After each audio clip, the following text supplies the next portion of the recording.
रही है पाकिस्तान से। लाहौर में धमाके की आवाज सुनी गई। लाहौर एयरपोर्ट के पास धमाके की गूंज यहां पर जो है सुनाई दी है। बड़ी खबर आपको बता रहे हैं, वॉर से जुड़ी बड़ी खबर आपको बता रहे हैं, ऑपरेशन सिंदूर से जुड़ी बड़ी खबर आपको बता रहे हैं। पाकिस्तान में धमाके की आवाज आई है और ये धमाके की आवाज लाहौर में सुनी गई है। लाहौर एयरपोर्ट के पास धमाकों की गूंज जो है सुनाई दी है। हालांकि पाकिस्तान की तरफ से लगातार एलओसी पर फायरिंग की जा रही थी, जिसमें कि गुरुद्वारे को निशाना बनाया गया और यहां पर 15 लोग जो है 15 लोगों की मौत हुई। इस बीच बड़ी खबर आ रही है पाकिस्तान से, जहां पाकिस्तान में तेज धमाके की आवाज सुनाई दी गई है और लाहौर एयरपोर्ट के पास धमाके की आवाज जो है वो सुनाई दी है। हालांकि ये धमाके की आवाज क्या है, इस बारे में अभी जानकारी जुटाने की कोशिश लगातार चल रही है, लेकिन अब एयरपोर्ट जो है लाहौर एयरपोर्ट को बंद कर दिया गया है इस धमाके की आवाज के बाद। ये देखिए एक्सक्लूसिव आपको तस्वीर दिखा रहे हैं। धमाके की आवाज। भारत ने पाकिस्तान पर तगड़ा प्रहार किया। थल, जल और वायुसेना के साझा अभियान में 100 से ज्यादा आतंकी मारे गए। इस अभियान को भारत ने ऑपरेशन सिंदूर नाम दिया। लेकिन अब एक जो तस्वीर सामने आ रही है पाकिस्तान से, यहाँ लाहौर एयरपोर्ट की आपको दिखा रहे हैं, जहां पर तेज धमाका हुआ है। लाहौर में कई धमाके हुए, दूर तक आवाज सुनाई दी गई है। शंकर आनंद संवाददाता साथ जुड़ गए हैं। शंकर, धमाका किस चीज का, क्या जानकारी इसको लेकर? देखिए, पाकिस्तान के लाहौर शहर में एक के बाद कई धमाके सुनाई दे रहे हैं और जिस तरह से इस मामले पर जो विदेशी जो समाचार एजेंसी है उसके द्वारा ने भी एक जियो रिपोर्टिंग की गई है। उसके द्वारा बताया गया है कि कई अलग अलग जगहों पर जो लाहौर में बम धमाके वहां पर देखने को मिल रहे हैं। तो यहाँ पर उस बम धमाकों के पीछे की वजह जो है वो नहीं अभी बताई जा रही है, लेकिन एक तरह से कहा जा सकता है कि जिस तरह से पाकिस्तान का जो अंतरकलह है वो भी एक वजह हो सकता है वहां पर। दूसरी तरफ देखा जाए कि जिस तरह से पाकिस्तान के आवाम जो है उनके अंदर में भी आप एक वहां आंतरिक तौर पर गुस्सा है। दूसरी तरफ देखा जाए भारत के द्वारा जिस तरह से भारतीय सेना के द्वारा ऑपरेशन सिंदूर जो है बकायदा वो उसको लॉन्च किया गया और इस ऑपरेशन सिंदूर के तहत जिस तरह से आतंकी जो शिविर हैं वहां पर इस तरह से टारगेट किया गया और कहा जा सकता है कि काफी बड़े मात्रा में उन आतंकी और आतंकियों के जो ट्रेनिंग शिविर है उसको नष्ट किया गया है। तो कहीं न कहीं इन तमाम चीजों को जोड़कर भी देखा जा सकता है।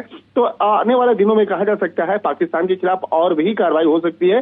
लेकिन जिस तरह से अभी देखा जाए आज सुबह में भी पाकिस्तान के लाहौर शहर में 2-3 जगह पर वहां पर धमाके की आवाज सुनी गई है। हालांकि यहाँ पर जो धमाके हैं उन धमाकों के पीछे ये वजह जो है अभी तक साफ नहीं हो पाई है। और जो पाकिस्तान का जो पंजाब प्रांत है, पंजाब प्रांत के अंदर में ही वहां पर काफी वहां पे धमाके की आवाज सुनाई दी है। तो एक तरह से कह सकते हैं कि अभी इन मसलों पर थोड़ी देर के बाद औपचारिक तौर पर तमाम जानकारी निकल के सामने आएंगी। लेकिन इतना स्पष्ट है कि पाकिस्तान के अंदर में भी कई ऐसे गुट हैं और खास तौर पर देखा जाए अगर बलूचिस्तान वाला जो एरिया है वहां पर एक अलग ही एक आंतरिक तौर पर वो सिचुएशन पाकिस्तान के अंदर में खराब हो चुका है।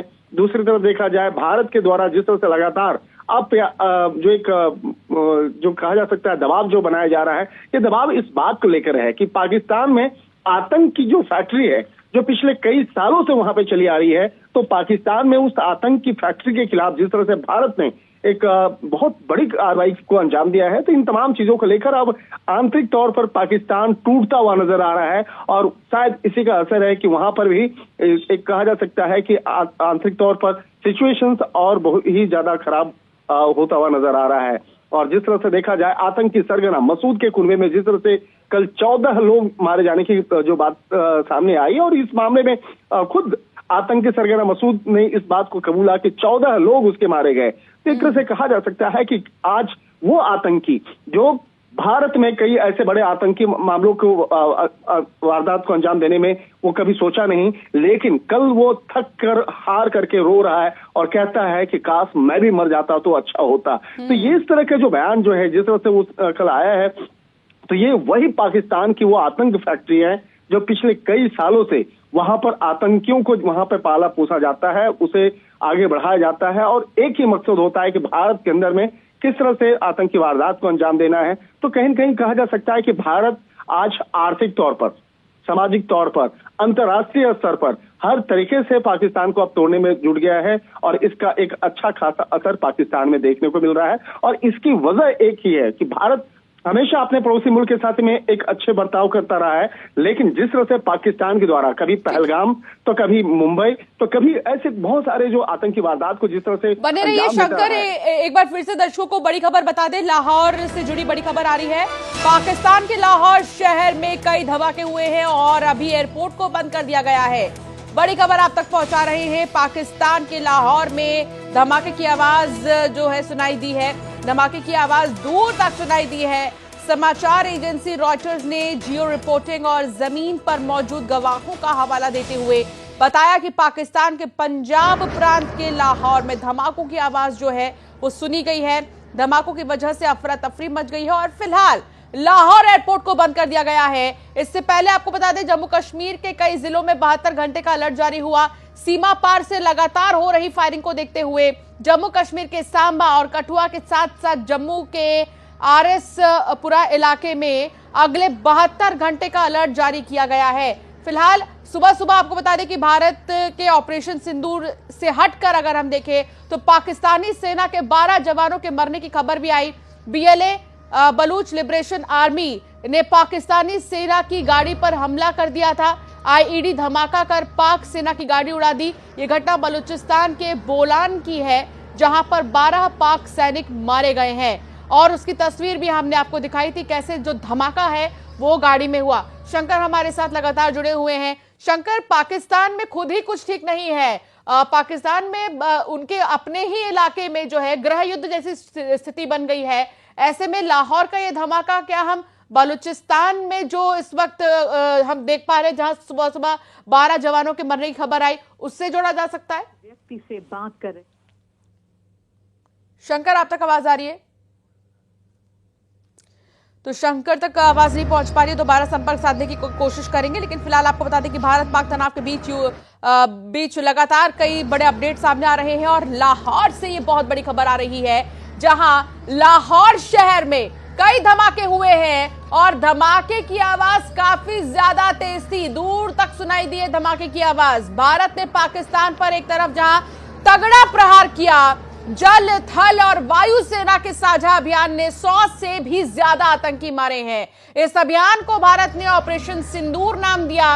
भारत के एक्शन की पूरी जानकारी सेना ने प्रेस कॉन्फ्रेंस में भी दी और बताया गया कि रात 1:05 पर ऑपरेशन शुरू हुआ और 1:30 पर खत्म हुआ। 25 मिनट में, महज 25 मिनट में 21 ठिकानों पर हमला किया गया, लेकिन अभी पिक्चर बाकी है। इस तरह जो है कहने को भी कई बातें सामने आ रही हैं, लेकिन अब लाहौर से जो तस्वीर सामने आई है उसको हम आपको दिखा रहे हैं। लाहौर शहर में कई धमाके हुए हैं और एयरपोर्ट को फिलहाल बंद कर दिया गया है। फिलहाल एयरपोर्ट को बंद कर दिया गया है। पाकिस्तान से जुड़ी बहुत बड़ी खबर आप तक पहुंचा रहे हैं। लाहौर में एक के बाद एक कई धमाके। लाहौर एयरपोर्ट के पास धमाकों की गूंज। पाकिस्तान में इस वक्त कुछ भी ठीक नहीं है। एक तरफ जहां पाकिस्तान की रातों की नींद उड़ी हुई है इस हमले के बाद, ऑपरेशन सिंदूर के बाद, वैसे ही पाकिस्तान नहीं सो पा रहा और अब धमाके की आवाज आई है। धमाका लाहौर में, पाकिस्तान के लाहौर शहर में कई धमाके हुए हैं और धमाके की आवाज दूर तक सुनाई दी है।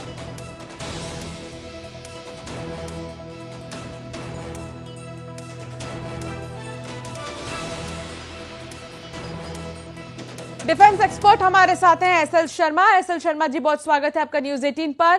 सर, ऑपरेशन सिंदूर के बाद पाकिस्तान डरा सहमा हुआ है और अभी हाल ही में लाहौर में भी जो है एक धमाका सुनने को मिला है।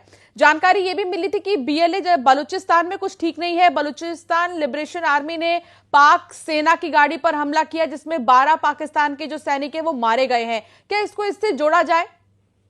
एसएल शर्मा जी।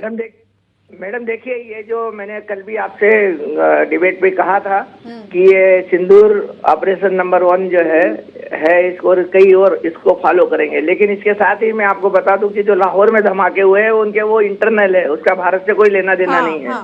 और ये जो है ये क्योंकि पिछले 3 दिन से बलूच जो है बीएलए आर्मी जो है वो एक्शन में है। कल भी उन्होंने 18 पाकिस्तानियों को मारा था और ये उससे से कनेक्टेड है और पाकिस्तान को अब बलूच को उनको आज़ादी दे देना चाहिए, क्योंकि ये भी समय आ गया है कि वो पाकिस्तान बलूच को संभाल नहीं सकते। और बलूच के ऊपर जो अत्याचार हो रहे हैं चाइना की तरफ से और पाकिस्तानियों की तरफ से, वो ऐसा नहीं होता जा रहा है। और बलूच को आज़ादी चाहिए अभी, और यही जो धमाके हुए हैं वो बलूच से ही कनेक्टेड है। एसएल शर्मा जी, थोड़ा आपसे समझना चाहेंगे क्योंकि एक लंबा अनुभव है आपका कि बलूच की तरफ से जो बलूच लिबरेशन आर्मी की तरफ से जो एक्शन लिया जा रहा है पाकिस्तान में, सैनिकों को जो टारगेट किया गया है, इसको कैसे समझा जाए? इनके रिलेशंस पहले से ही ठीक नहीं रहे हैं।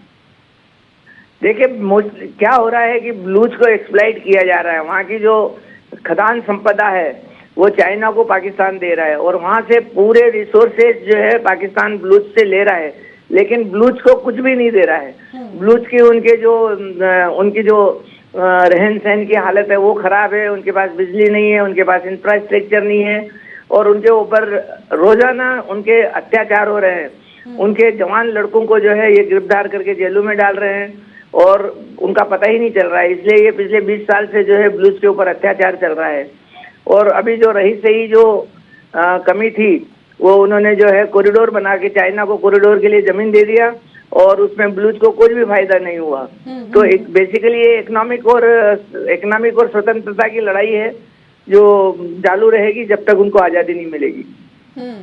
हालांकि पाकिस्तान अपने ही घर में हालातों को ठीक नहीं कर पा रहा है और आंख भारत को दिखा रहा है। एसएल शर्मा जी, कहते हैं ना वही कि एक कहावत भी है इस पर कि पहले तो आप अपने खुद के घर में झांकिए फिर दूसरों का देखिए। पाकिस्तान को बहुत जरूरत है कि अपने घर में ही, अपने ही इलाके में चीजों को ठीक करने की और उसके बाद भारत को आंख दिखाने की। प्रॉब्लम क्या है, पाकिस्तान के अंदर लीडरशिप नहीं है मैडम। लीडरशिप नहीं होने की वजह से वहाँ पे कोई डिसीजन मेकिंग अथॉरिटी नहीं है, क्योंकि जो डेमोक्रेसी वहाँ जो दिखाते हैं वो तो एक तरह से जो है आंख पे पट्टी बांधने जैसा है। पूरी कंट्रोल जो है वो आर्मी के अंडर में है, और जनरल मुनीर जो है वो प्रधानमंत्री को भी जनरल मुनीर कंट्रोल करते हैं। तो जो डिसीजन है वो आर्मी के पास में है, और आर्मी के डिसीजन जो है वो आर्मी से रिलेटेड है। वो तो उनकी जो है मोस्टली वो जो है डिक्टेटरशिप है उनकी, क्योंकि उनको वेलफेयर स्टेट से कोई लेना देना नहीं है। और जो सिविलियन जो लीडर्स है वो आर्मी के आगे नतमस्तक है। आज से नहीं, 1947 से यही हाल चल रहा है उनका। हालांकि हमने देखा है एसएल शर्मा जी, एक वीडियो भी इन दिनों आया था बीच में जहां पुलिस और पाक आर्मी के बीच में भी कुछ ठीक नहीं है। कुछ पाकिस्तानी आर्मी के जो जवान हैं, जो सैनिक हैं, वो पुलिस को बंदूक दिखाते हुए नजर आ रहे थे। पुलिस का ये कहना था कि कर्नल जनरल कोई भी आ जाए हम उनको अपनी बूट पे रख के चलते हैं, आप लोग यहाँ से चले जाइए। तो फिलहाल पाकिस्तान आर्मी और पुलिस में भी कुछ ठीक नहीं है, बावजूद इसके गीदड़ भपकियां देना पाकिस्तान नहीं रुकता। पाकिस्तान के अंदर क्या हो रहा है कि जो आर्मी के जो सीनियर लोग हैं वो एग्जीक्यूटिव पावर को एक्सरसाइज करते हैं वो लोग। वो क्योंकि जबकि आर्मी का काम है बैरक में रहना और देश की बॉर्डर की रक्षा करना, लेकिन पाकिस्तान आर्मी का क्या है कि वो सब लोग जो है एग्जीक्यूटिव पावर यूज करके और करप्शन को जो है वो करप्शन करते हैं वहाँ पे। इसलिए जो पाकिस्तान आर्मी है वो अपना एग्जीक्यूटिव पावर छोड़ना नहीं चाहती और वो सिविल पे कंट्रोल रखती है, जो इनडायरेक्टली वो पुलिस को भी कंट्रोल करती है। इसलिए क्या है कि पुलिस और आर्मी के अंदर हमेशा ही वहाँ पे जो है 1 to 1 होता है। अच्छा एसएल शर्मा जी, एक चीज और आपसे समझना चाहूंगी कि आप कोई भी एक्शन लेते हो, कोई भी देश किसी भी तरह का एक्शन लेता है तो वो विश्व पटल पर एक तरह से संदेश देता है या अपनी देश की छवि को पेश करता है। पाकिस्तान की छवि इस वक्त अगर हम देखें विदेशों में या पूरे विश्व भर में तो किस तरह की प्रेजेंट होती दिखाई दे रही है एसएल शर्मा जी? पाकिस्तान तो रोग स्टेट हो गया है मैडम, रोग स्टेट हो गया है, वो पूरे विश्व